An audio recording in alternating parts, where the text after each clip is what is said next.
Hello नमस्कार विद्यार्थी मित्रों, आप सभी नो अपने आरो लर्निंग यूट्यूब चैनल में स्वागत है।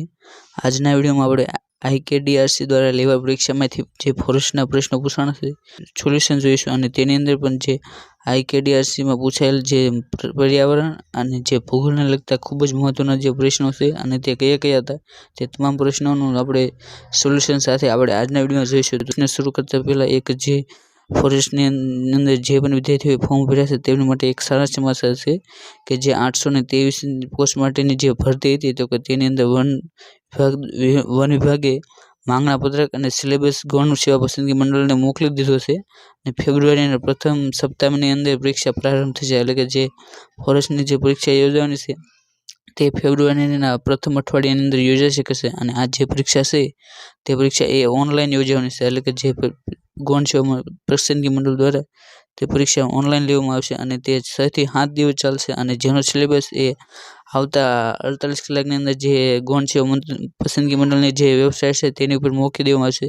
તો તમામ વિદ્યાર્થીઓ માટે આ ખૂબ જ સારા સમાચાર છે।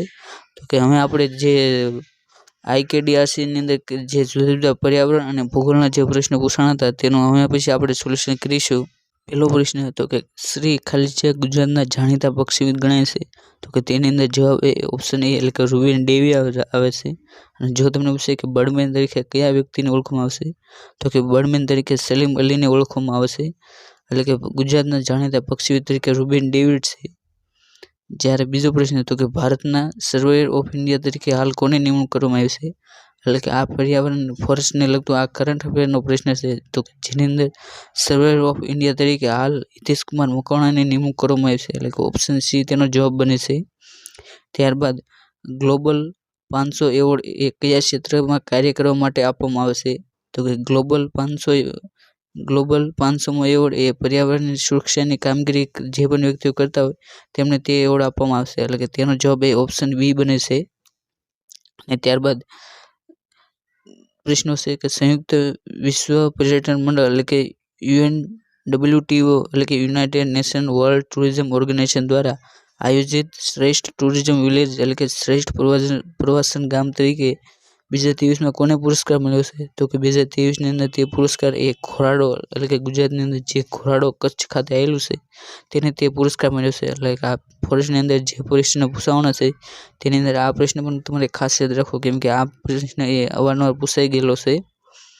અને ત્યારબાદ નો પ્રશ્ન છે કે લાઈફ મિશનનું પૂરું નામ એટલે કે લાઈફ સ્ટાઇલ ફોર એન્વાયરમેન્ટ એટલે કે તમારે આ લાઈફનું પૂરું નામ પણ યાદ રાખવું।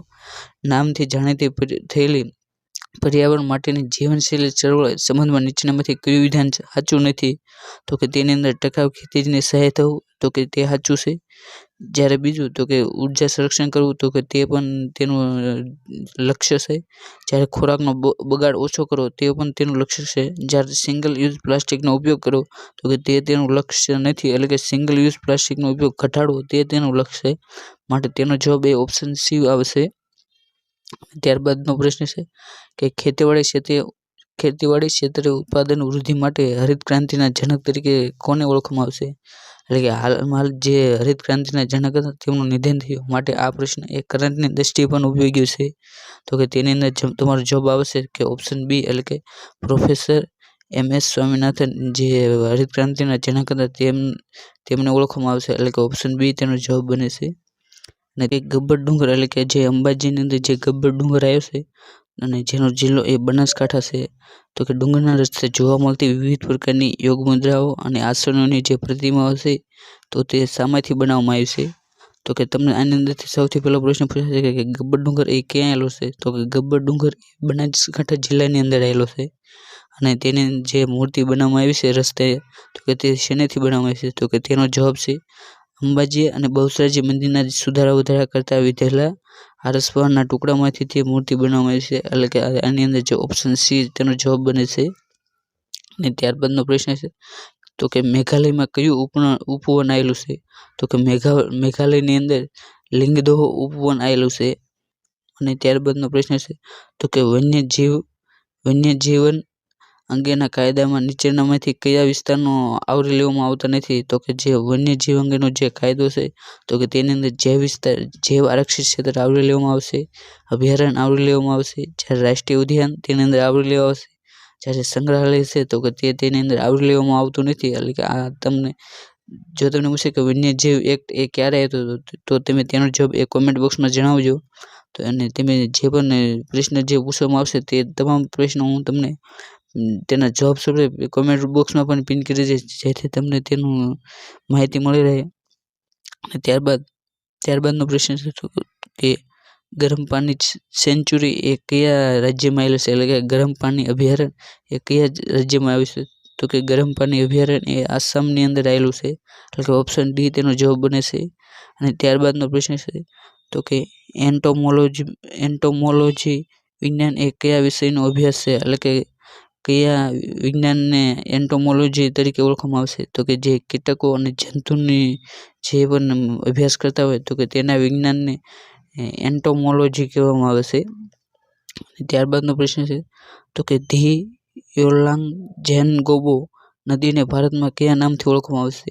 તો કે ધી યોરલાંગ ઝેનગોબોને ભારતની અંદર બ્રહ્મપુત્ર તરીકે ઓળખવામાં આવશે. તો કે આ બ્રહ્મપુત્ર નદીનો ઉદ્ભવ એ તિબેટની અંદર થાય છે. જ્યારે તે ભારતની અંદર આવે તો કે તેને અરુણાચલ પ્રદેશની અંદર દિયાંગ તરીકે ઓળખવામાં આવશે. જ્યારે અસમની અંદર તેને બ્રહ્મપુત્ર, અને જ્યારે તે બાંગ્લાદેશની અંદર જાય તો કે તેને જમના તરીકે ઓળખવામાં આવશે. અને જ્યારે તે ભારતની જે ગંગા છે તે બાંગ્લાદેશની અંદર જ્યારે તેને મળે તો કે ત્યાંથી તે મેઘના તરીકે ઓળખવામાં આવશે. માટે તમારે જે આ બ્રહ્મપુત્રના જે જુદા જુદા નામ છે તે તમારે ખાસ યાદ રાખો. ત્યારબાદનો પ્રશ્ન છે કે દક્ષિણ ભારતમાં નીલગિરી પહાડીઓના દક્ષિણ છેડા પર આવેલ પાસ, એટલે કે જેને ઘાટ તરીકે પણ ઓળખવામાં આવશે, એને કયું નામ અપાવ્યું છે? એટલે કે આ તમને ભારતની અંદર જે જુદા જુદા જે ઘાટ આવેલા છે તેની રિલેટેડ તમને પ્રશ્ન પૂછવામાં આવે છે. તો કે તેની અંદર તમારો જવાબ બને છે પાલઘાટ. એટલે કે પાલઘાટ અથવા તો પલક્કડ ઘાટ એ તેને તરીકે ઓળખવામાં આવશે. તો આપણે હવે આની અંદર જે જુદા જુદા ઘાટ છે તો કે તેને લગતા અમુક જે ઘાટ મહત્વના આઈએમપી છે તેની માહિતી મેળવીશું. તો કે તેની અંદર જો તમને ભોર ઘાટ પૂછે તો કે આ એ પુણે અને મુંબઈની વચ્ચે આવેલો છે. એટલે કે ભોર ઘાટ તો કે તે પુણે અને મુંબઈ એટલે કે મહારાષ્ટ્રની અંદર આવેલો છે. જ્યારે થાલઘાટ તો કે તે નાસિક અને મુંબઈ વચ્ચે આવેલો છે. તો કે તે પણ મહારાષ્ટ્રની, એટલે કે ભોર ઘાટ અને થાલઘાટ તે બંને અંદર મહારાષ્ટ્રની અંદર આવેલા છે. જ્યારે પાલઘાટ તો કે તે કેરળ અને તમિલનાડુની વચ્ચે આવેલો છે. એટલે કે તે દક્ષિણના ભાગમાં આવેલો છે. એટલે કે નીલગિરીની પહાડીઓ પણ દક્ષિણની અંદર આવેલ છે. એટલે કે તેની અંદર પાલઘાટ તેનો જવાબ બનતો હતો. જ્યારે બોલન ઘાટ તો કે તે CBA એટલે કે પાકિસ્તાન ખાતે તે આવેલો છે. માટે આપણે અહીં મહત્વના જે 4 ઘાટ હતા તેની માહિતી મેળવી. તો કે ત્યારબાદનો પ્રશ્ન છે તો કે ધી પેઠણ હાઇડ્રો પ્રોજેક્ટ એ કઈ નદી ઉપર આવેલો છે? તો કે ધી પેઠણ હાઇડ્રો પ્રોજેક્ટ છે તે ગોદાવરી નદી ઉપર આવેલો છે. તો કે હવે આપણે જે પેઠણ હાઇડ્રો પ્રોજેક્ટ છે તેને લગતી માહિતી મેળવી. તો કે તે જયકવાડી ડેમ જે મહારાષ્ટ્રની અંદર આવેલો છે ત્યાં તેની સ્થાપના કરવામાં આવી છે. અને તેની નદી જે છે તો કે તે ગોદાવરી છે. અને તેના જયકવાડી ડેમ દ્વારા જે સરોવર બન્યું તો કે તેને નાથ સાગર સરોવર તરીકે પણ ઓળખવામાં આવે છે. એટલે કે જો તમને પરીક્ષામાં પૂછે કે નાથ સાગર સરોવર એ ક્યાં આવેલું છે તો કે નાથ સાગર સરોવર એ મહારાષ્ટ્રની અંદર આવેલું છે. અને તેની અંદર જે સરોવર દ્વારા જે બન્યું તો કે ડેમ, એટલે કે જયકવાડી ડેમ દ્વારા ત્યાં એક પક્ષી અભયારણ્યની પણ સ્થાપના કરવામાં આવી છે. અને જેને જયકવાડી પક્ષી અભયારણ્ય તરીકે પણ ઓળખવામાં આવે છે. એટલે કે તમને ફોરેસ્ટની અંદર એમ પણ પૂછાઈ શકે કે જયકવાડી પક્ષી અભયારણ્ય એ કયા જિલ્લાની અંદર, કયા રાજ્યની અંદર આવેલું છે? તો કે જયકવાડી પક્ષી અભયારણ્ય એ મહારાષ્ટ્ર રાજ્યની અંદર આવેલું છે. અને ત્યારબાદનો પ્રશ્ન છે તો કે NGTનું સાચું, એટલે કે NGTનું પૂરું નામ શું છે? તો કે NGTનું પૂરું નામ એ નેશનલ ગ્રીન ટ્રિબ્યુનલ છે. એટલે કે તેનો જવાબ એ ઓપ્શન C બને છે. અને નેશનલ ગ્રીન ટ્રિબ્યુનલની સ્થાપના એ 2010ની અંદર કરવામાં આવી હતી. માટે આ તમારે ખાસ ધ્યાન રાખવું, કેમ કે નેશનલ તમને એમ પૂછવામાં આવે કે નેશનલ ગ્રીન ટ્રિબ્યુનલની સ્થાપના ક્યારે કરવામાં આવી હતી? તો નેશનલ ગ્રીન ટ્રિબ્યુનલની સ્થાપના એ 2010ની અંદર કરવામાં આવી હતી. અને ત્યારબાદનો પ્રશ્ન છે તો કે નીચેનામાંથી કયા ખંડમાં એક પણ જ્વાળામુખી આવેલો નથી? તો કે નીચેના જે 4 ખંડ ઓપ્શન આવે છે તેની અંદર જે ઓસ્ટ્રેલિયા, એટલે કે ભારત વિશ્વના જે 7 ખંડો છે તો કે તેની અંદર ઓસ્ટ્રેલિયા જે ખંડ છે તો કે તેની અંદર એક પણ જ્વાળામુખી આવેલો નથી. એટલે કે તેનો જવાબ ઓપ્શન એ સાચો પડે છે. અને ત્યારબાદનો પ્રશ્ન છે કે પુરાતત્વીય સમય અથવા વસ્તુ કેટલી પુરાણી છે તે માટે વપરાતી પદ્ધતિ, એટલે કે કાર્બન ડેટિંગ માં કયા વાયુનું વિશ્લેષણ કરવામાં આવશે? તો કે તેની અંદર કાર્બન ડાયોક્સાઇડ વાયુનું વિશ્લેષણ કરવામાં આવે છે. અને ત્યારબાદનો પ્રશ્ન તો કે સુકારો નામનો રોગ નીચેનામાંથી કયા શાકભાજી અથવા તો વનસ્પતિમાં થતો રોગ છે? તો કે સુકારો રોગ એ ઘઉંની અંદર થતો રોગ છે, એટલે કે તેની અંદર ઓપ્શન ડી તેનો જવાબ બને છે. અને ત્યારબાદનો પ્રશ્ન છે તો કે નીચેનામાંથી કઈ એક ખેતીમાં વપરાતી પિયત પદ્ધતિ નથી? તો કે ખેતીની અંદર જે સિંચાઈ કરવા માટે જે જુદી જુદી જે પદ્ધતિ છે તેની અંદર કઈ પદ્ધતિ આમાંથી તે નથી? તો કે માટલા પદ્ધતિ, તો કે તે ખેતી માટે વપરાય છે. જ્યારે ટપક પદ્ધતિ, તો કે તે પણ વપરાય છે. જ્યારે ધોરિયા પદ્ધતિ, તો કે તે પણ વપરાય છે. જ્યારે ટોપલા પદ્ધતિ, તો કે તે એક પિયત પદ્ધતિ નથી, માટે તેનો જવાબ ઓપ્શન બી બને છે. અને ત્યારબાદનો પ્રશ્ન છે તો કે ભાલ પ્રદેશ તરીકે ઓળખાતો વિસ્તાર ગુજરાતના કયા જિલ્લામાં આવ્યો છે? તો કે ભાલ પ્રદેશ એટલે કે જેના ભાલિયા ઘઉં એ ખૂબ જ જાણીતા છે તેવો ભાલ પ્રદેશ એ અમદાવાદ જિલ્લાની અંદર આવેલો છે, માટે તેનો જવાબ ઓપ્શન સી બને છે. અને ત્યારબાદનો પ્રશ્ન છે તો કે વિટીકલ્ચર એટલે શું? તો કે વિટીકલ્ચર એટલે કે તમને અહીં જે વાવેતરની જે પદ્ધતિ છે તેની અંદર પૂછવામાં આવે તો કે વિટીકલ્ચર એટલે કે જે દ્રાક્ષની જે ખેતી કરવામાં આવે તો કે તેને વિટીકલ્ચર તરીકે ઓળખવામાં આવશે. તો તમારે જે આવી જે જુદી જુદી જે ખેતીની પદ્ધતિનું નામ છે તે પણ તમારે ખાસ યાદ રાખી લેવા. અને ત્યારબાદ તો કે ભારતીય ઇતિહાસમાં મૌર્ય સામ્રાજ્યના કયા રાજાએ પશુ બલિ પર પ્રતિબંધ મૂક્યો હતો? તો કે મૌર્ય સામ્રાજ્યનો કયો રાજા હતો જેને પોતાના રાજ્યની અંદર પશુ બલિ પર પ્રતિબંધ મૂક્યો હતો? તો કે તેઓ રાજા હતો અશોક સમ્રાટ, એટલે કે ઓપ્શન એ તેનો જવાબ બને છે. અને ત્યારબાદનો પ્રશ્ન છે કે ગુજરાતના કચ્છના ડુંગરોને 3 ધાર છે તેમાંથી નીચેનામાંથી કઈ ધારનો સમાવેશ થતો નથી? તો કે ગુજરાતના કચ્છની અંદર મુખ્યત્વે જે 3 ધાર આવેલી છે તો કે તેની અંદર એક ઉત્તર ધાર, એક મધ્ય ધાર, એક દક્ષિણ ધાર. જ્યારે પૂર્વ ધાર એવી કોઈ પણ ધાર આવેલી નથી, માટે તેનો જવાબ ઓપ્શન બી બને છે. અને ત્યારબાદનો પ્રશ્ન છે તો કે નર્મદા નદીની લંબાઈ ગુજરાતની અંદર કેટલી છે? તમારે આ પ્રશ્ન ખાંચ વાંચો, કેમ કે આની અંદર તમને જે નર્મદા નદીની લંબાઈ છે તે ગુજરાતની અંદર પૂછવામાં આવી છે. તો કે તેની અંદર તમારો જવાબ 160 આવશે, એટલે કે 160 કિમી તે ગુજરાતની અંદર નર્મદા નદીની લંબાઈ છે. જો તમને પૂછે કે નર્મદા નદીની કુલ લંબાઈ કેટલી છે? તો કે નર્મદા નદીની કુલ લંબાઈ એ 1312 કિમી એ તેની કુલ લંબાઈ છે, પરંતુ તમને અહીં માત્ર ગુજરાતની અંદર પૂછે છે, માટે તેની લંબાઈ એ 160 કિમી છે. અને નર્મદા નદી એ ગુજરાતની સૌથી મોટી નદી છે. અને ત્યારબાદનો પ્રશ્ન છે તો કે ગ્રેટ વિક્ટોરિયા ડેઝર્ટ એ કઈ જગ્યાએ આવેલું છે? તો કે અહીં જે ડેઝર્ટ એટલે કે રણ, તો કે ગ્રેટ વિક્ટોરિયા ડેઝર્ટ એ ઓસ્ટ્રેલિયા દેશની અંદર ઓસ્ટ્રેલિયા ખંડની અંદર આવેલું ડેઝર્ટ છે, માટે તમને પરીક્ષાની અંદર રન રિલેટેડ પણ પ્રશ્ન પૂછાઈ શકશે. એટલે કે અહીં તમને ગ્રેટ વિક્ટોરિયા ડેઝર્ટનો પ્રશ્ન પૂછવામાં આવે તો કે તે ઓસ્ટ્રેલિયાની અંદર આવેલું છે. અને ત્યારબાદનો પ્રશ્ન છે તો કે ઇડુક્કી હાઇડ્રો પ્રોજેક્ટ એ કયા રાજ્યમાં આવેલો છે? તો ઇડુક્કી હાઇડ્રો પ્રોજેક્ટ એ કેરળની અંદર આવેલો છે, એટલે કે તેનો જવાબ ઓપ્શન સી બને છે. તો કે હવે આપણે ઇડુક્કી હાઇડ્રો પ્રોજેક્ટ વિશે માહિતી મેળવીએ તો કે તે ઇડુક્કી એટલે કે કેરળ ખાતે આવેલો છે. અને જો તમને પૂછે કે ઇડુક્કી હાઇડ્રો પ્રોજેક્ટ એ કઈ નદી કિનારે આવેલો છે? તો કે તે પેરિયાર નદી કિનારે આવેલો છે. અને તેની પાછળ ઇડુક્કી પક્ષી અભયારણ્ય પણ આવેલું છે, એટલે કે તમારે આ પ્રશ્ન પણ યાદ રાખો. એટલે કે જો તમને પૂછે કે ઇડુક્કી પક્ષી અભયારણ્ય એ કયા રાજ્યની અંદર આવેલું છે? તો કે તે કેરળ રાજ્યની અંદર આવેલું છે. અને ત્યારબાદ તો કે તેને જે આ ઇડુક્કી હાઇડ્રો પ્રોજેક્ટ અને અન્ય 1-2 પ્લાન્ટ હાઇડ્રો પ્રોજેક્ટનો પ્લાન્ટ ભેગો કરીને તેને મૂલમતમ હાઇડ્રો પ્રોજેક્ટ તરીકે પણ ઓળખવામાં આવશે, એટલે કે તમને આ તેનું બીજું નામ છે, એટલે કે મૂલમતમ હાઇડ્રો પ્રોજેક્ટ તરીકે પણ ઇડુક્કી હાઇડ્રો પ્રોજેક્ટને ઓળખવામાં આવશે. તો કે તમે તે અહીં જે ડેમ છે તે જોઈ શકો છો. અને ત્યારબાદનો પ્રશ્ન છે તો કે ભારતના અભયારણ્યો અને તેની રાજ્યોની જે જોડી છે તો કે તે કઈ યોગ્ય નથી? એટલે કે તમને અહીં ખોટી જોડી પૂછી છે. તો ભારતની અંદર જે જુદા જુદા અભયારણ્યો આવેલા છે તો કે તેની અંદર ભદ્રા અભયારણ્ય તો કે તે કર્ણાટકની અંદર આવેલું છે, તો કે તે સાચું છે. જ્યારે તોડંબા વાઘ અભયારણ્ય તો કે તે પણ મહારાષ્ટ્રની અંદર આવેલું છે. જ્યારે ચિન્નાર અભયારણ્ય તો કે તે પણ કેરળની અંદર આવેલું છે. જ્યારે દાંડેલી અભયારણ્ય તો કે તે તમિલનાડુની અંદર નથી આવ્યું, પરંતુ તે કર્ણાટકની અંદર આવેલું છે, માટે અહીં ઓપ્શન ડી તેનો જવાબ બને છે, એટલે કે તે જોડ એ ખોટી છે, માટે ઓપ્શન ડી તેનો સાચો જવાબ એ દાંડેલી અભયારણ્ય એ કર્ણાટકની અંદર આવેલું છે.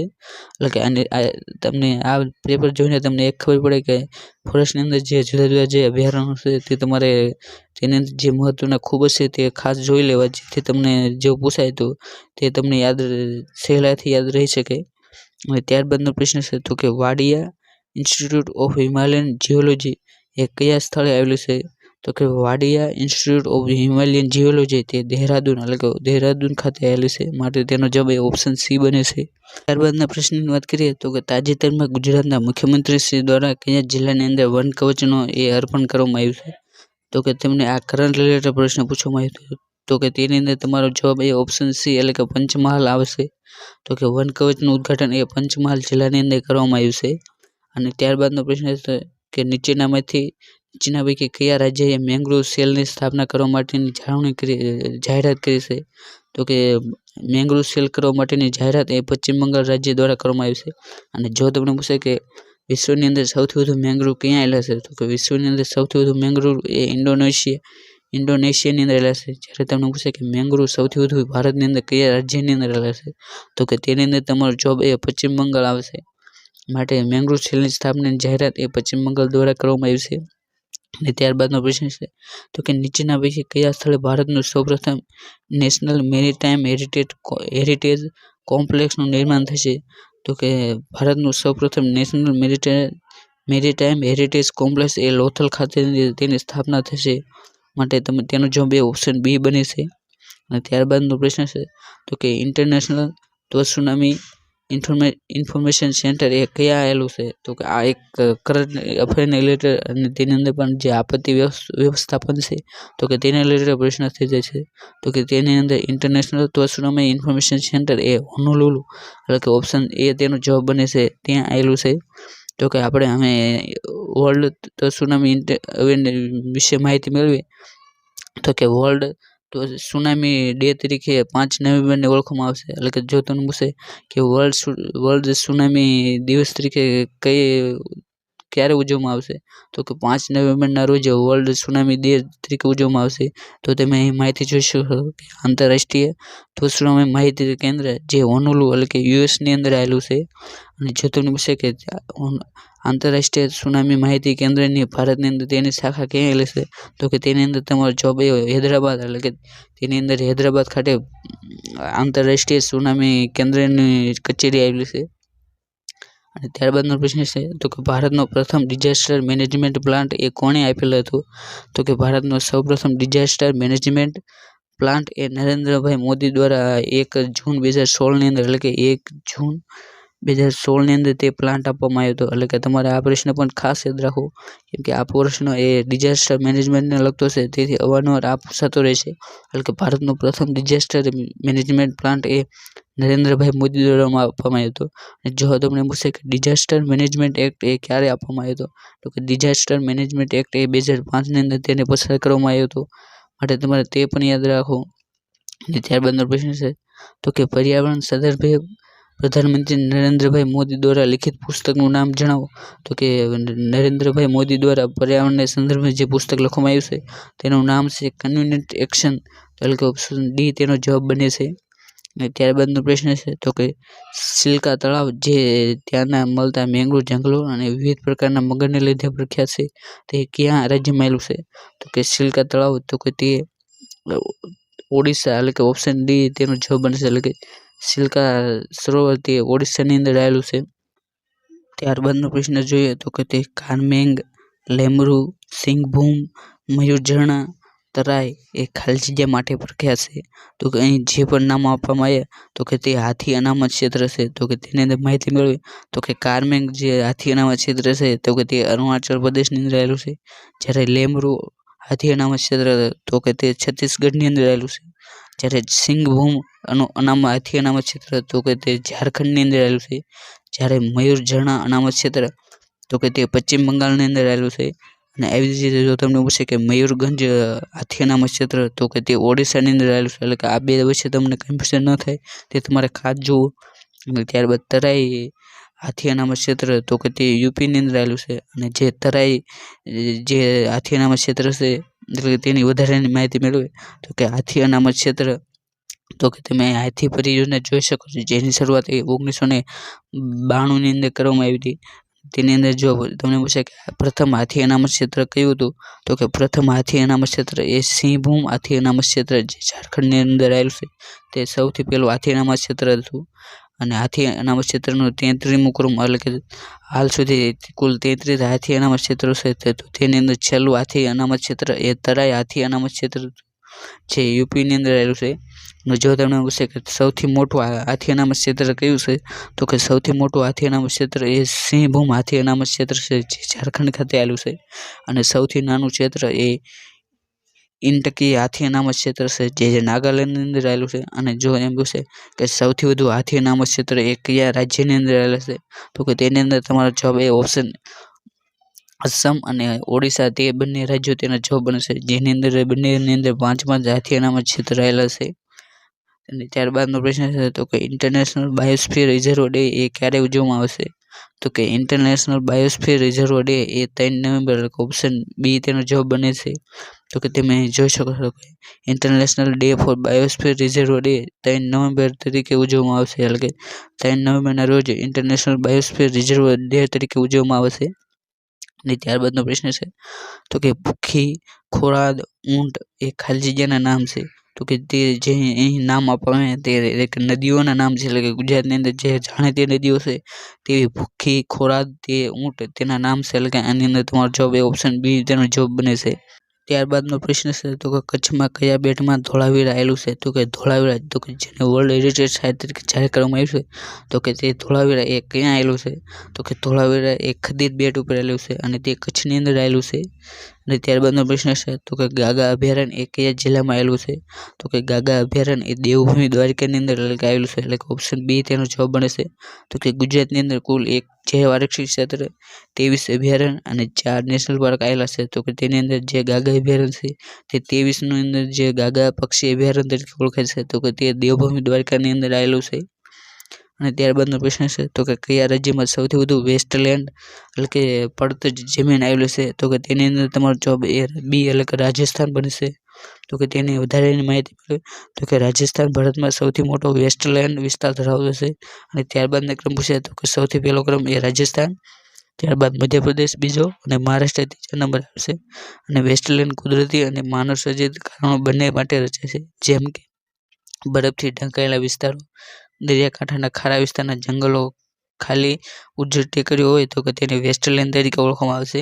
અને વનનાબૂદી, અતિશય ચરાઈ, વધુ પડતી ખેતી, પછી અકુશળ સિંચાઈ પદ્ધતિ મોટે ભાગે આની રચનામાં ફાળો આપે છે. એટલે કે જો તમને પૂછે કે પડતર જમીન એ શેના દ્વારા બને છે, તો કે તે તમને અહીં જણાવવામાં આવ્યું. ત્યારબાદ બજાર જમીનમાં નાઇટ્રોજન અને ફોસ્ફરસની ઉણપની સમસ્યા હોય તો કે તેને અમુક રોપાઓના વાવેતર અને ભારે વનીકરણ કાર્યક્રમો દ્વારા સુધારી શકાય છે.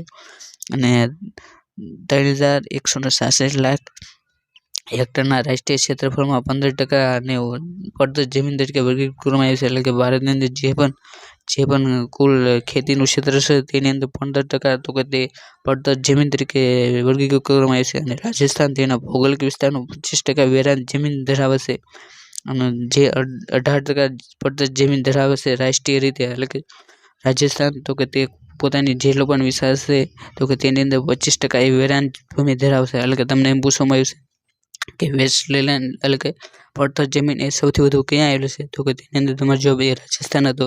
જ્યારે બીજો નંબર તો કે તે મધ્યપ્રદેશ અને ત્રીજો એ મહારાષ્ટ્ર છે. અને ત્યારબાદનો પ્રશ્ન છે તો કે ભારતમાં સૌથી વધારે વીજળી એ કયા ક્ષેત્રમાં ઉત્પન્ન થાય છે, તો કે તેની અંદર તમારો જવાબ એ ઓપ્શન બી, એટલે કે થર્મલ છે.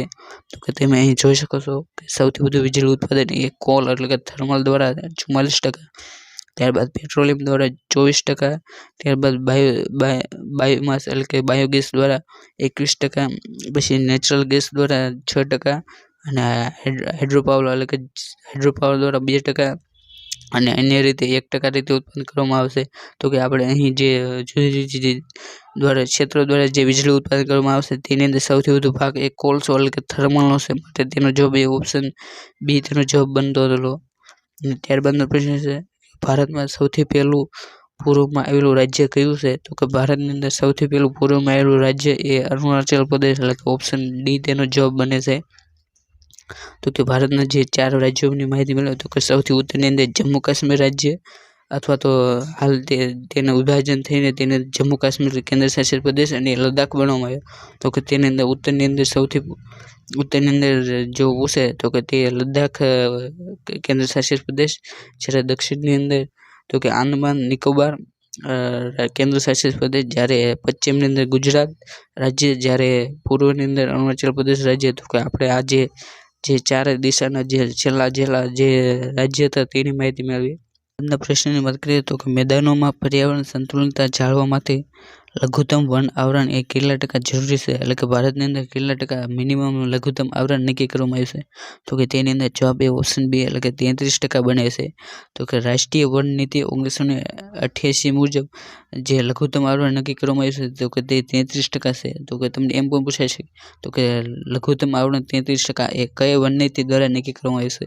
તો કે તે રાષ્ટ્રીય વન નીતિ 1988 દ્વારા તે 33% વન આવરણ હશે તે નક્કી કરવામાં આવ્યું છે, પરંતુ હાલ ભારતની અંદર કુલ 23% તે વન આવરણ છે. અને ત્યારબાદ જો તમને ગુજરાતનું પૂછે તો કે ગુજરાતની અંદર તે વન આવરણ ટકાવારી એ 11.something ટકાવારી છે. માટે આ બે તમારે ટકાવારી ખાસ યાદ રાખવી. અને ત્યારબાદનો પ્રશ્ન છે તો કે પર્યાવરણના સંદર્ભમાં ડર્ટી ડઝન એ કોને કહેવામાં આવે છે. તો કે પર્યાવરણની સંદર્ભની અંદર જે ડર્ટી ડઝન છે તો કે તેની અંદર તમારો જવાબ બને છે ઓપ્શન સી એટલે કે 12 સતત ઓર્ગેનિક પ્રદૂષકો એટલે કે પીઓપી છે. તો કે તેને ડર્ટી ડઝન તરીકે ઓળખવામાં આવશે. તો કે હવે આપણે તેની માહિતી મેળવી તો કે નિરંતર કાર્બનિક પ્રદૂષકો પર જે સ્ટોકહોમ સંમેલન થયું હતું તો કે તેની અંદર આવા 12 જે ડર્ટી ડઝન હતા તે નક્કી કરવામાં આવ્યા હતા, અને જેને સ્ટોકહોમ સંમેલન તરીકે પણ ઓળખવામાં આવશે, અને જેની પર હસ્તાક્ષર એ 22 મે 2001ની અંદર કરવામાં આવ્યા હતા, અને જેનો અમલ એ 17 મે 2004થી થયો હતો. તો કે જેનો ઉદ્દેશ્ય એ ઉત્પાદન અને ઉપયોગને દૂર કરવા તથા પ્રતિબંધ કરવાનો છે. અને આવા સતત કાર્બનિક પ્રદૂષકો એટલે કે પીઓપીનું ને સતત કાર્બનિક પ્રદૂષકો કહેવામાં આવશે, અને એટલે કે જે સ્ટોકહોમ કન્વેન્શન હતું તેને પીઓપી સંમેલન તરીકે પણ ઓળખવામાં આવશે, અને જેની અંદર આવા જે 12 પીઓપી નક્કી કરવામાં આવ્યા હતા તો કે તેને 12 પીઓપીને ડર્ટી ડઝન તરીકે ઓળખવામાં આવશે. અને જો તમને અહીં પીઓપીનું નામ પૂછે તો કે તેનું પૂરું નામ થાય છે persistence organic pollution, એટલે કે તમને પીઓપીનું પૂરું નામ પણ પૂછાઈ શકે છે. તો કે તેની અંદર તમારે persistent organic pollution તેનું ફૂલ ફોર્મ થાય છે.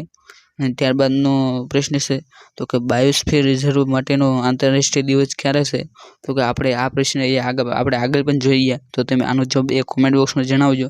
તો કે બાયોસ્ફિયર રિઝર્વ ડે એ ક્યારે ઉજવવામાં આવશે. તો કે જે પણ વિદ્યાર્થીઓ આગળની માહિતી જે શરૂઆતથી વિડીયો જોયો છે અને તે પ્રશ્ન યાદ રાખ્યો છે તેમને આ પ્રશ્ન એ આવડી જશે. તો કે આનો જવાબ શું બને છે તે તમે કોમેન્ટ બોક્સમાં જણાવજો. અને ત્યારબાદનો પ્રશ્ન છે તો કે આદિવાસી સમાજના આઝાદીના લડવૈયા ગોવિંદ ગુરુનું ગુજરાતમાં કયા વિસ્તારમાં પ્રભુત્વ હતું. તો કે ગોવિંદ ગુરુની જે આ લડવૈયા હતા જેમણે આદિવાસીઓ માટે જે પોતાના પ્રાણ વ્યુહ હતા તો કે તે પંચમહાલ તેમનું પ્રભુત્વ એ પંચમહાલ જિલ્લાની અંદર એટલે કે પંચમહાલ અને દાહોદ વગેરે વિસ્તારની અંદર તેમનું પ્રભુત્વ હતું. અને ગોવિંદ ગુરુ સ્મૃતિ વન એ માનગઢ ખાતે આવેલું છે, માટે તમારે ત્યાં તે પણ યાદ રાખો. એટલે કે જો તમને પૂછે કે ગોવિંદ ગુરુ સ્મૃતિ વન એ ક્યાં આવેલું છે તો કે તે માનગઢ ખાતે આવેલું છે. અને ત્યારબાદનો પ્રશ્ન છે તો કે ગિરનાર પર્વતની ટેકરીમાં સૌથી ઊંચું શિખર કયું છે. તો કે ગિરનાર પર્વતની ટેકરીની અંદર સૌથી ઊંચું શિખર એ ગોરખનાથ શિખર છે, માટે ઓપ્શન ડી તેનો જવાબ બને છે.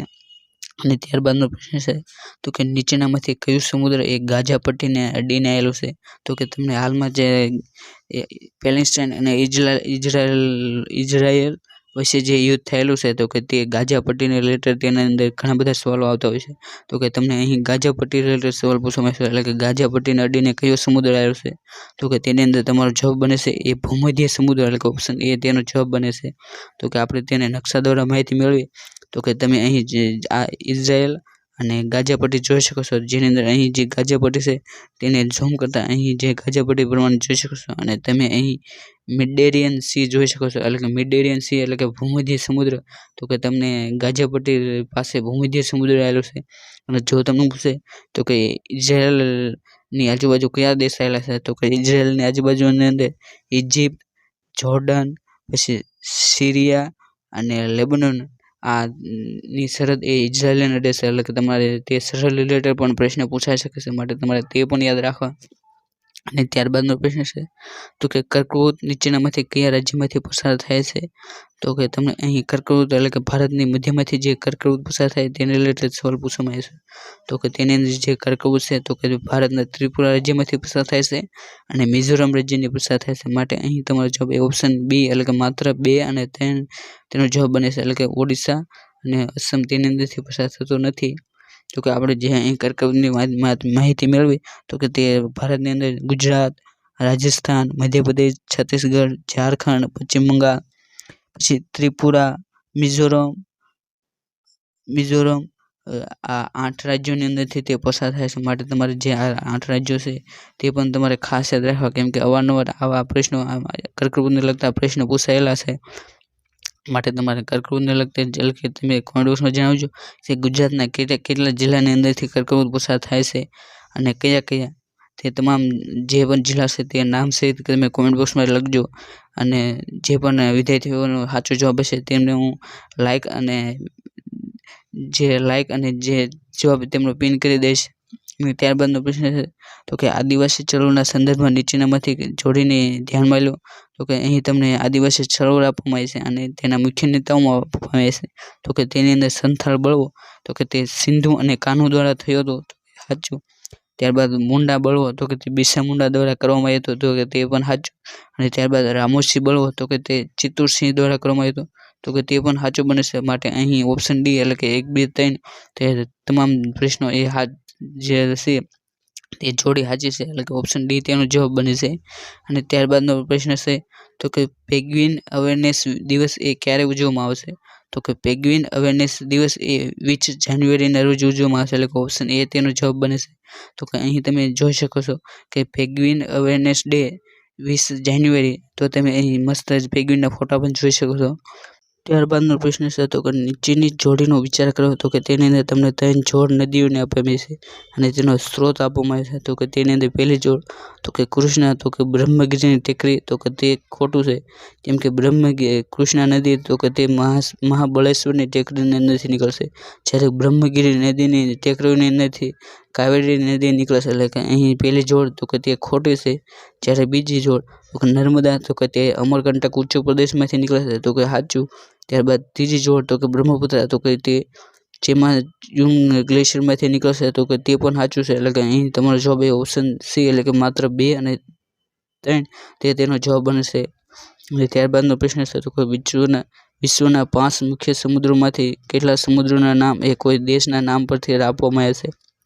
તો કે વિશ્વના જે 5 સમુદ્રો છે જેની અંદર પેસિફિક મહાસમુદ્ર, પછી એટલાન્ટિક મહાસમુદ્ર, પછી હિન્દ મહાસાગર, પછી આર્કટિક મહાસાગર અને એન્ટાર્કટિક મહાસાગર, તો કે આ 5 જે મહાસમુદ્ર આવ્યા છે તો કે તેની અંદર એકમાત્ર જે મહાસાગર છે તેનું નામ એ કોઈ દેશ ઉપરથી છે, જેની અંદર હિન્દ મહાસાગર એટલે કે હિન્દુસ્તાનના નામ પરથી તેનું નામ આપવામાં આવે છે, એટલે કે હિન્દ મહાસાગર તેનું નામ છે, એટલે કે અહીં ઓપ્શન એ તેનો જવાબ બને છે. અને ત્યારબાદનો પ્રશ્ન છે તો કે કયા ખંડમાંથી કર્કવૃત, વિષુવવૃત્ત અને મકરવૃત્ત ત્રણેય વૃત્ત પસાર થાય છે? તો કે કર્કવૃત્ત, વિષુવવૃત્ત અને મકરવૃત્ત આ ત્રણેય વૃત્ત પસાર થતો એવો એકમાત્ર ખંડ તો કે તે આફ્રિકા ખંડ છે. અને આફ્રિકા ખંડને અંધારિયા ખંડ તરીકે પણ ઓળખવામાં આવશે, એટલે કે ઓપ્શન એ તેનો જવાબ છે. ત્યારબાદનો પ્રશ્ન છે નીચેની જોડીને ધ્યાનમાં લો. અને અહીં તમને 2 જોડી એટલે કે એક જોડમાં પાસ આપવામાં આવે એટલે કે ઘાટના નામ આપવામાં આવે છે, અને બીજી જોડ તમને કયા રાજ્યની અંદર આવેલો છે તે, તો કે તેની અંદર પહેલી જોડ તો કે જોજીલા પાસ તો કે તે અરુણાચલ પ્રદેશમાં આવેલો નથી, પરંતુ તે લદ્દાખની અંદર આવેલો છે, એટલે કે પહેલી જોડ એ ખોટી બને છે. જ્યારે બીજો તો કે સિપકીલા તો કે તે હિમાચલ પ્રદેશની અંદર આવેલો છે, એટલે કે બીજું સાચું બને છે. જ્યારે ત્રીજું તો કે જેલેબા તો કે તે પણ સિક્કિમની અંદર આવેલો છે. જ્યારે ચોથું તો કે બારાલાચા લા પાસ તો કે તે ઉત્તરાખંડની અંદર આવેલો નથી, પરંતુ તે હિમાચલ પ્રદેશની અંદર આવેલો છે, એટલે ચોથું ખોટું બને છે, માટે તેનો જવાબ બને છે 2 અને 3, એટલે કે ઓપ્શન બી તેનો જવાબ બને છે. અને અહીં તમે મહત્વના જે પાસ છે તેની અંદર જોઈ શકો છો કે નાથુલા પાસ તો કે તે સિક્કિમની અંદર આવેલું છે, જ્યારે સિપકીલા પાસ તો કે તે હિમાચલ પ્રદેશની અંદર આવેલું છે, જ્યારે જેલેબા પાસ તો કે તે સિક્કિમની અંદર, જ્યારે લાનલકા પાસ તો કે તે લદ્દાખની અંદર આવેલો છે, જ્યારે લિપુલેખલા પાસ તો કે તે ઉત્તરાખંડની અંદર આવેલો છે. તો આપણે અહીં મહત્વના જે ભારતની અંદર જે ઉત્તરની અંદર જે મહત્વના પાસ છે તે જોયા. ત્યારબાદનો પ્રશ્ન છે કે ભારતમાં એપ્રિલ 2023માં પ્રોજેક્ટ ટાઈગરની શરૂ થઈ અને કેટલા વર્ષ પૂર્ણ થયા. એટલે કે ભારત પ્રોજેક્ટ ટાઈગર એટલે કે જેની શરૂઆત એ 1 એપ્રિલ 1973ની અંદર કરવામાં આવી હતી. તો તેને એપ્રિલ 2023ની અંદર કેટલા વર્ષ પૂરા થયા? તો કે તેને 2023ની અંદર 50 વર્ષ પૂરા થયા. એટલે કે ઓપ્શન બી તેનો જવાબ બને છે. અને ત્યારબાદ આપણે અહીં જે પ્રોજેક્ટ ટાઈગર રિલેટેડ જે થોડી માહિતી છે તે આપી છે. તો કે તેની અંદર પ્રોજેક્ટ ટાઈગરની શરૂઆત 1 એપ્રિલ 1973ની રોજ જે જીમ કાર્બેટ રાષ્ટ્રીય ઉદ્યાન જે ઉત્તરાખંડની અંદર આવેલું છે ત્યાંથી કરવામાં આવ્યું હતું. અને અહીં તમે ટાઈગરના જે હાલમાં જીવિત ટાઈગરની 6 મુખ્ય પ્રજાતિઓ છે. જેની અંદર એક તો ઇન્ડોનેશિયન ટાઈગર, પછી સાઇબેરિયન ટાઈગર, બેંગાલ ટાઈગર, પછી સુમાત્રન ટાઈગર, પછી સાઉથ ચાઇના ટાઈગર અને માલગિયન ટાઈગર. તે તમે જે 6 જે જીવિત ટાઈગરની પ્રજાતિ છે તે તમે અહીં જોઈ શકો છો. અને આના રિલેટેડ તમને ફોરેસ્ટમાં એમ પણ પ્રશ્ન પૂછાશે કે નીચેનામાંથી કઈ એ ટાઈગરની પ્રજાતિ નથી, અને તો તમને આની અંદરથી નામ આપવામાં આવે અને એક બીજું કોઈ આપવામાં આવે તો કે તે નથી. જો તમને પૂછે કે વિશ્વ વાઘ દિવસ ક્યારે ઉજવવામાં આવશે, તો કે વિશ્વ વાઘ દિવસ એ 29 જુલાઈના રોજ ઉજવવામાં આવશે. અને અહીં તમને વાઘની વસ્તી સૌથી વધુ, તો કે જો તમને પૂછે કે વાઘની સૌથી વધુ વસ્તી કયા રાજ્યની અંદર આવેલી છે, તો કે તે મધ્યપ્રદેશ રાજ્યની અંદર આવેલું છે. ત્યારબાદ બીજો નંબર તો કે તે કર્ણાટક, પછી ઉત્તરાખંડ. આ રીતે તેનો ક્રમ આપવામાં આવ્યો છે. અને ત્યારબાદનો પ્રશ્ન છે તો કે થર મરુભૂમિ એટલે ભારતનો કયો વિસ્તાર? એટલે કે થર મરુભૂમિ એટલે કે થર રણ એ ભારતનો કયો વિસ્તાર છે? તો કે તે કચ્છ અને પશ્ચિમ રાજસ્થાનનો વિસ્તાર એટલે કે થર મરુભૂમિ છે. એટલે કે તેની અંદર ઓપ્શન બી એટલે કે કચ્છ અને પશ્ચિમ રાજસ્થાનનો જે રણ વિસ્તાર આવેલો છે તેને થર મરુભૂમિ તરીકે ઓળખવામાં આવે છે. અને ત્યારબાદનો પ્રશ્ન છે તો કે વિશ્વનું સૌથી મોટું ખારા પાણીનું સરોવર કયું છે? તો કે વિશ્વનું સૌથી મોટું ખારા પાણીનું સરોવર એટલે કે તમને અહીં વિશ્વનું સૌથી મોટું ખારા પાણીનું સરોવર પૂછ્યું છે અને તેની અંદર તમારો જવાબ એ સેન્ડી સરોવર આવે છે. પરંતુ જો તમને પૂછાય કે ભારતનું સૌથી મોટું ખારા પાણીનું સરોવર કયું છે, તો કે ભારતનું સૌથી મોટું ખારા પાણીનું સરોવર એ ઢેબર સરોવર છે. અને જ્યારે તમને પૂછે કે ભારતનું સૌથી મોટું મીઠા પાણીનું સરોવર કયું છે, તો કે તે વુલર સરોવર છે. જ્યારે તમને પૂછે કે સૌથી મોટું ખારા પાણીનું લગુન સરોવર કયું છે, તો કે તેની અંદર તમારો જવાબ એ સિક્કિમ આવે એટલે કે ઓપ્શન બી તેની અંદર જવાબ આપવામાં આવે. પરંતુ તમને અહીં વિશ્વનું સૌથી મોટું ખારા પાણીનું સરોવર પૂછ્યું છે, માટે તેનો જવાબ એ સેન્ડી સરોવર આવે છે. અને ત્યારબાદનો પ્રશ્ન છે કે ભારતના કયા રાજ્યમાં સૌથી વધુ હાથી આવેલા છે? એટલે કે તમને અહીંયા હાથી રિલેટેડ પ્રશ્ન પૂછવામાં આવે છે. તો કે ભારતના સૌથી વધુ હાથી એ કર્ણાટક રાજ્યની અંદર આવે છે. એટલે કે અહીં ઓપ્શન બી તેનો જવાબ સાચો બને છે. એટલે કે તમે અહીં આપણે હાથી રિલેટેડ મહત્વના પ્રશ્નો જોઈશું. તો કે તેની અંદર આપણે હાથીની મુખ્યત્વે 2 જાતિ છે. એક તો આફ્રિકન હાથી અને જેની અંદર બુશ એલિફન્ટ અને ફોરેસ્ટ એલિફન્ટ એ આફ્રિકન હાથીની પેટા જ્ઞાતિ છે. જ્યારે બીજી આફ્રિકન હાથીની જાત તો કે તે એશિયન જાતિ છે. એટલે કે મુખ્ય રીતે હાથીની 2 જાતિ છે. એક તો આફ્રિકન હાથી અને એક એશિયન હાથી. જ્યારે આફ્રિકન હાથીની પણ 2 પેટા જ્ઞાતિ તો કે બુશ એલિફન્ટ અને ફોરેસ્ટ એલિફન્ટ. અને અહીં તમને તે પણ કહેવામાં આવ્યું છે કે જે બુશ એલિફન્ટ છે તો કે તેને ઇન્ટરનેશનલ જે રેડ બુકના વેલેબર તરીકે લિસ્ટિંગ કરવામાં આવે છે. જ્યારે તેને ડેટા ડિફેક્ટિવ ફોરેસ્ટ એલિફન્ટ છે તો કે તેને ડેટા ડિફેક્ટિવ તરીકે લિસ્ટિંગ કરવામાં આવે છે. જ્યારે એશિયન એલિફન્ટ છે તો કે તેને રેડ ક્રોસની જે ડેટા બુક છે તો કે તેની અંદર એન્ડેન્જર્ડ એટલે કે લુપ્તપ્રાય તરીકે તેને નોંધણી કરવામાં આવી છે. એટલે કે જે અને જો તમને પૂછે કે હાથીની સૌથી વધુ વસ્તી કયા રાજ્યની અંદર છે, તો કે તે કર્ણાટક આવે. તો તમે જોઈ શકો સૌથી પહેલાં કર્ણાટક, ત્યારબાદ બીજા નંબરે અસમ, ત્રીજા નંબરે કેરળ અને ચોથા નંબરે તમિલનાડુ. આ પ્રમાણેનો તેનો ક્રમ બને છે. અને જો તમને પૂછે કે વિશ્વ હાથી દિવસ ક્યારે ઉજવવામાં આવશે, તો કે વિશ્વ હાથી દિવસ એ 12 ઓગસ્ટના રોજ ઉજવવામાં આવે છે. અને ત્યારબાદનો પ્રશ્ન છે કે ભારતની સિંચાઈ યોજના અને નદી સાથે સાચી જોડ દર્શાવતો વિકલ્પ કયો છે, તો કે અહીં તમને 4 વિકલ્પોમાં આપવામાં આવ્યા છે.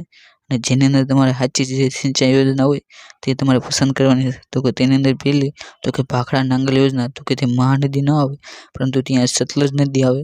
ત્યારબાદ બીજું તો કે હીરાકુંડ યોજના, તો કે તે સતલજ નદી, તો કે તે સતલજ નદી ન આવે પરંતુ તે મહાનદી આવે. ત્યારબાદ ત્રીજું તો કે નાગાર્જુન સાગર, તો કે તો કે તે કૃષ્ણ નદી, તો કે તે જવાબ સાચો બને છે. એટલે કે તમને અહીં સાચી જોડ પૂછવામાં આવી છે, માટે ઓપ્શન સી તેનો જવાબ બને છે. અને જો અહીં તમને ચોથું તો કે ઉકા યોજના, તો કે તે નર્મદા નદી પર નથી આવી, પરંતુ તે તાપી નદી પર આવેલી છે. એટલે કે આપણે આની સાથે કઈ યોજના ક્યાં પણ આવી છે તે પણ જોઈએ. અને ત્યારબાદનો પ્રશ્ન છે ગુજરાતના સ્થાનની વિશેષતા અને સ્થાનની નીચે આપેલ જોડકાના સાચા જવાબવાળો વિકલ્પો પસંદ કરો. તો કે તેની અંદર 4 વિકલ્પો 4 જોડો આપવામાં આવે છે. તેની અંદર તમારે જોડકું જોડવાનું છે. તો કે તેની અંદર આરાસુરના ડુંગરોમાં સૌથી ઊંચો ડુંગર, પછી નળ સરોવરમાં સૌથી મોટો ટાપુ, ગ્રેટ ઇન્ડિયન બસ્ટર જોવા મળે છે, પછી જેસલ તોરલની સંભાતી. તો કે આની અંદર જો તમને આવા જોડકા પૂછે તો કે તેની અંદર સૌથી પહેલાં તો જે તમને આવડતું હોય તે તમારે ટીક કરવું. જેની અંદર સૌથી પહેલાં તો જેસલ તોરલની સંભાતી, તો કે તે અંજાર ખાતે આવેલી છે. એટલે કે ડીની અંદર 1, તો કે તમારે ડી જોવાનું, તો કે તેની અંદર 1, એટલે કે આ 2 ઓપ્શન તો નીકળી ગયા. પછી અમે બી અને ડી વધ્યા, તો કે તેની અંદર નળ સરોવરનો સૌથી મોટો ટાપુ, તો કે તે પાનવડ છે.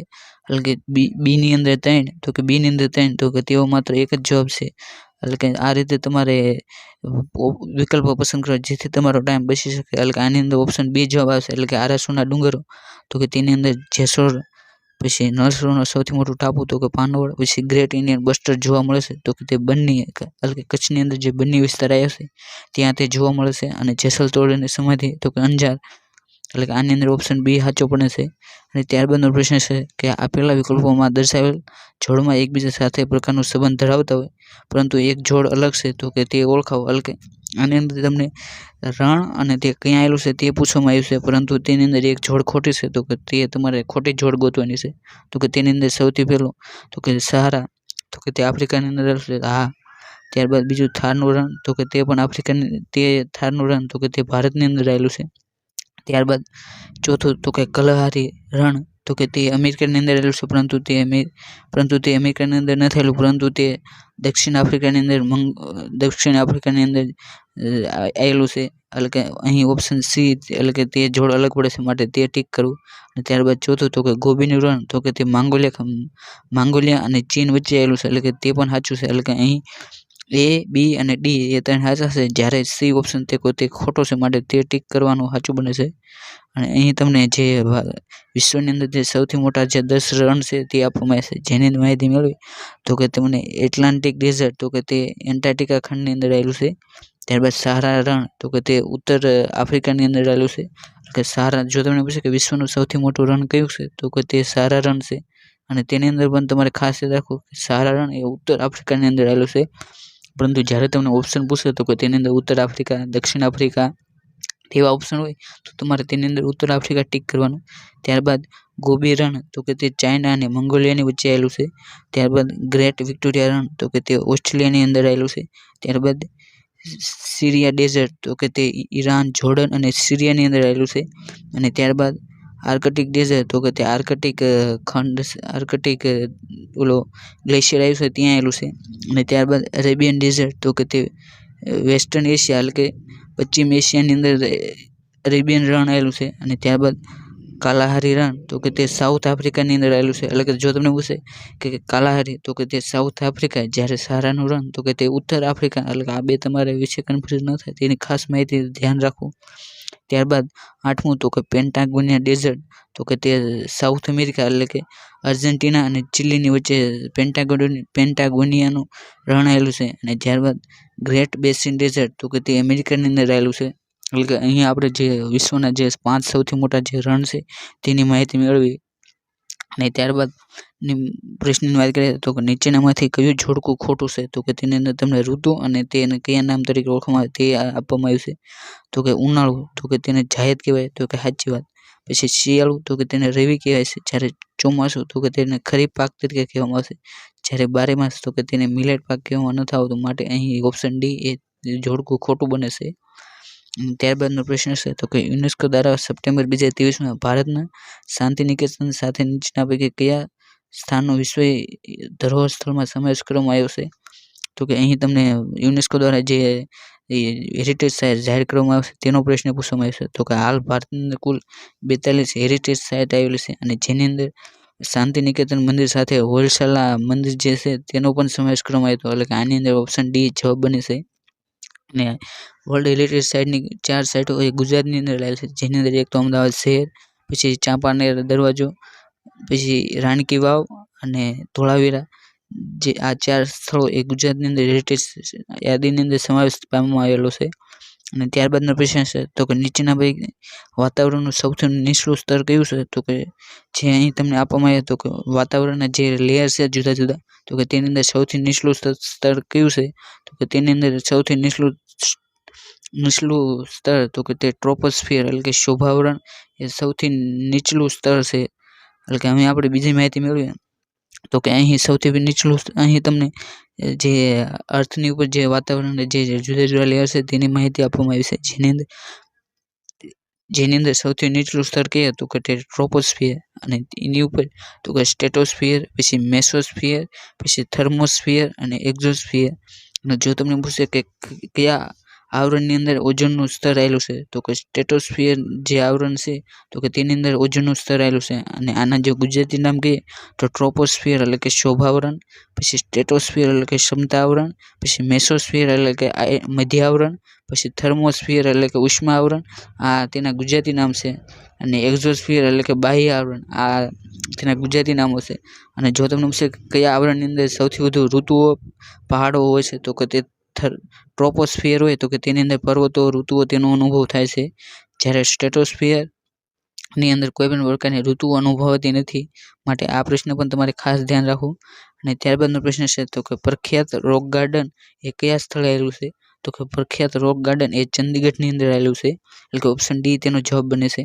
અને ત્યારબાદનો પ્રશ્ન છે તો કે આંદામાન નિકોબાર ટાપુ પાસે કયો દેશ સૌથી નજીક આવેલો છે?